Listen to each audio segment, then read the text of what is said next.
Hello class 10th students, welcome to Aarush classes. इस video में हम क्लास 10th का बोर्ड एग्ज़ाम जो कि 17 फ़ेब को हुआ था उसका सेट 2 का सेक्शन नंबर 20 सॉल्व करने जा रहे हैं। देखो, सेक्शन बी में आपके पास 21 से लेकर 25 तक क्वेश्चंस थे, ठीक। और सभी वीडियोस में अभी तक जितनी यूट्यूब पे मैंने देखी हैं, ज़्यादातर वीडियोस में एमसीक्यू सॉल्व करा के छोड़ रखे हैं, ठीक है। हम एमसीक्यू भी सॉल्व करेंगे, बट उससे पहले हम सेट 2 का सेक्शन बी सॉल्व कर रहे हैं। मैं पूरा पेपर की वीडियोस, पूरे पेपर के सॉल्यूशन की वीडियोस आपको प्रोवाइड कराऊंगी, ठीक है। तो चलिए स्टार्ट करते हैं। Question number 21। देखो, क्वेश्चन नंबर 21 में ये फिगर दी गई है और इस फिगर के अकॉर्डिंग क्वेश्चन में आपको क्या बोला गया है। आपके पास ये फिगर है और उसमें डी को ए बी के पैरेलल बोला है और डी एफ को ए सी के पैरेलल बोला है। एंड देन उसने आपको ए बी की वैल्यू दी है 7 सेंटीमीटर, ठीक।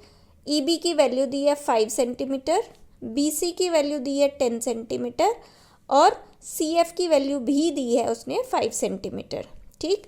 वो आपको डी की वैल्यू पूछ रहा है, ओके। और क्या करवा रहा है, ए बी सी ट्राइंगल को डी ई एफ ट्राइंगल के सिमिलर प्रूफ करा रहा है, ठीक है। क्लियर है क्वेश्चन। तो देखो, किसी भी दो ट्राइंगल्स को जब हम सिमिलर प्रूफ करते हैं तो सबसे पहले हम एंगल क्राइटेरिया ढूंढने की कोशिश करते हैं, ठीक है। तो देखिए, इस क्वेश्चन को कैसे करेंगे, यहाँ पे मैंने सॉल्व किया है। ध्यान से देखो ज़रा, आपके पास ये फिगर थी, ठीक है। ये फिगर थोड़ी क्लियर है तो मैं इसमें समझा देती हूँ आपको। देखो, ये वाली लाइन आपको क्वेश्चन फिगर में ये ए बी पर पैरेलल टू डी दी है ना, और ये ई बी को ट्रांसवर्सल मान लो, ठीक। क्योंकि दो पैरेलल लाइंस है और उसको एक ट्रांसवर्सल लाइन कट कर रही है, तो ये दोनों एंगल्स, एंगल नंबर 1 और एंगल नंबर 2, ये दोनों एंगल्स कौन से हुए, करस्पॉन्डिंग एंगल्स। और करस्पॉन्डिंग एंगल्स होते हैं आपस में इक्वल। क्लियर है। ऐसे ही ये ए सी डी एफ के पैरेलल दी है, ठीक है। और अब की बार सी एफ को ट्रांसवर्सल मान लेते हैं, और अगर सी एफ ट्रांसवर्सल है तो ये एंगल नंबर 3 किसके इक्वल हो जाएगा, एंगल 4 के, ठीक। देखो, दो एंगल्स मिल गए ना हमें, छोटे वाले ट्राइंगल में भी दो एंगल मिल गए और बड़े वाले ट्राइंगल में भी हमें दो एंगल मिल गए, ठीक है। तो अब लिख लेते हैं, ये प्रूफ में हमें ए बी सी को डी ई एफ के पैरेलल सिमिलर प्रूफ करना है। तो angle 1 is equals to angle 2, side में रीजन लिखेंगे as A B parallel to D E and E B transversal, so corresponding angles are equal. Similarly, angle 3 is equals to angle 4 because these are also corresponding angles. So, by angle criteria, triangle ABC similar हो जाएगा triangle DEF के। और देखो, जब दो triangle similar होते हैं तो by corresponding part of similar triangles we can say that the sides of triangles, ratio of sides of triangle are also equal. तो जब दोनों ट्राइंगल सिमिलर हैं तो उनकी साइड्स का रेशो भी सेम होगा। तो A B over D E is equals to B C over E F और A C over D F, ठीक है। अब हमारे पास तो वैल्यूज़ भी थी, पहले दो टर्म्स को ले लेंगे और उनको जगह वैल्यू पुट करके क्रॉस मल्टीप्लाई करके हम डी ई की वैल्यू निकाल सकते हैं, ठीक है। देखो, हमने पहली दो टर्म्स ली, ए बी की वैल्यू मैंने आपको क्वेश्चन में बताया था उसने दी थी। ए बी की वैल्यू कितनी दी है, देखो, ए बी की वैल्यू 7 दी थी तो ए बी की जगह हमने 7 पुट कर दिया। डी हमें निकालना है, बी सी भी उसने 10 दिया था।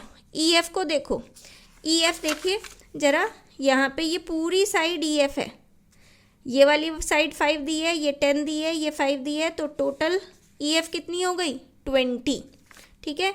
तो ई एफ की हम डायरेक्ट वैल्यू लिख देंगे 20। 0 से 0 कट हो गया, क्रॉस मल्टीप्लाई करके डी की वैल्यू निकालोगे तो 14 centimetre is your answer. Clear.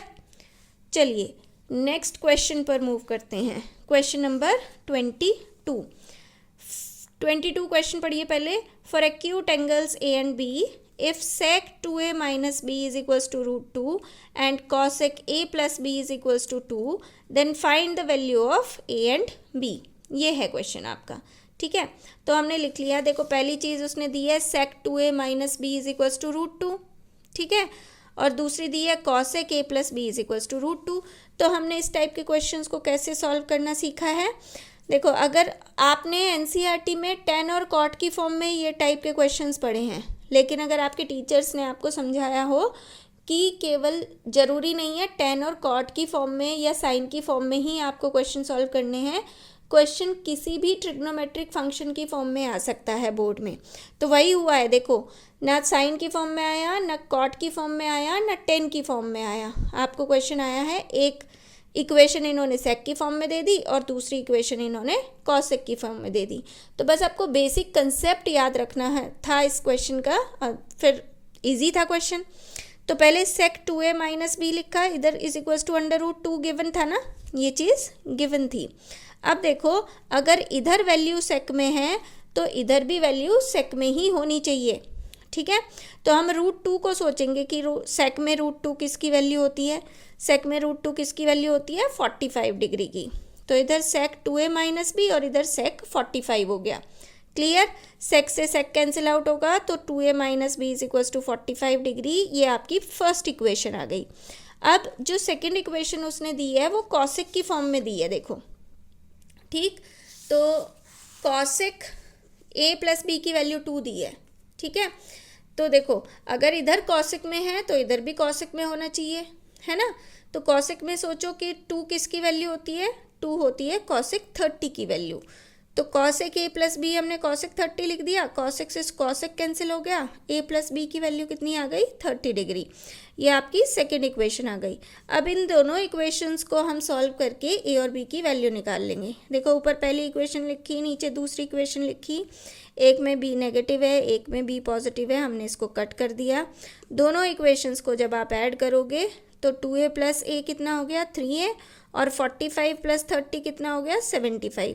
यहाँ से a की वैल्यू निकल गई 75 divided by 3, that is 25 degree.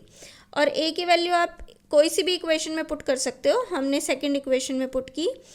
तो यहाँ से सेकंड इक्वेशन से b कितना होगा 30 माइनस a, ठीक है। तो 30 माइनस a की जो वैल्यू आई है 25 वो रख दी, 30 में से 25 माइनस किया तो 5 डिग्री।